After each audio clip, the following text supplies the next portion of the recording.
Sa video na to, makikita nyo po kung paano mag-insert ng picture, mag-resize ng picture, mag-format ng picture, etc. So, ito po ang ating workplace. Para mag-insert ng picture, pupunta lang tayo sa insert na tab.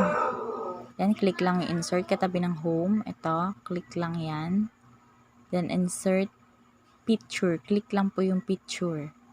Once na kinlik po natin yung picture, mapupunta tayo sa directory kung saan nakasave yung mga picture.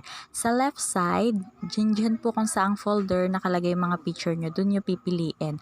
Pag nakita nyo na, click nyo lang yung picture na gusto nyong i-insert, then click OK. Eto na yung in-insert kong picture. So, sa right side ng ating workplace, dun sa ibaba, ang zoom in and zoom out. So, liliitan ko siya para mas madali ko ma-resize.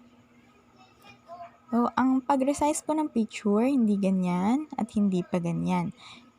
Kundi, ang tamang pag-resize ng picture ay dito.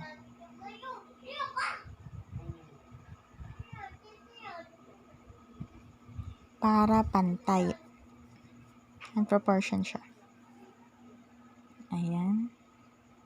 Pwede rin natin yan lagyan ng border o yung sa gilid, parang frame. Kung gusto natin. Ayan. Yan ang pagpipilian.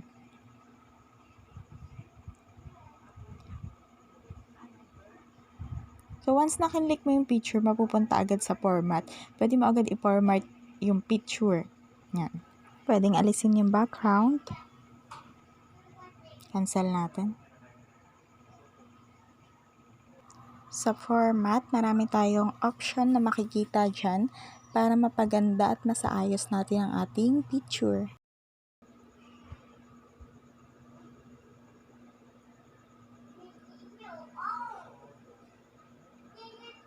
Nandiyan yan sa format. Explore nyo na lang.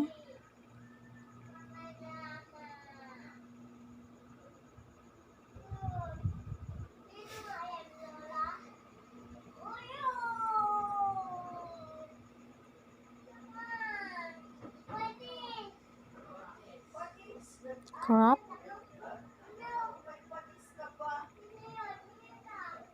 Ayan, ang pag-crop dun din po sa format. Pag i-crop natin yung picture. Ayan.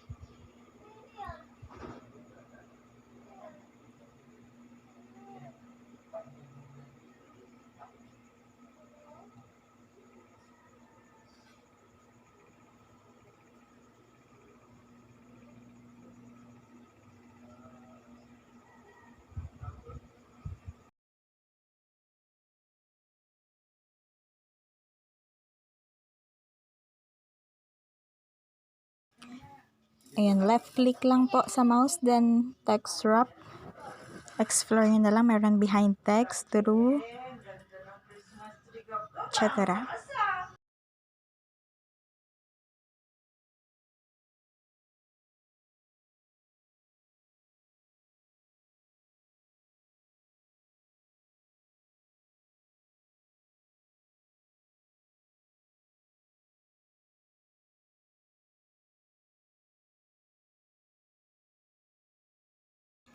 Hindi makita sa screen record ko, pero pag ni-left click nyo po yung mouse, is maraming option doon.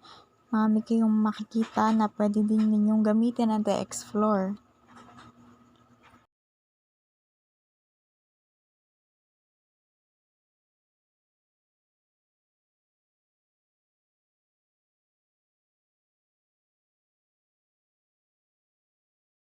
Ayan, thank you so much po sa panonood ng aking video.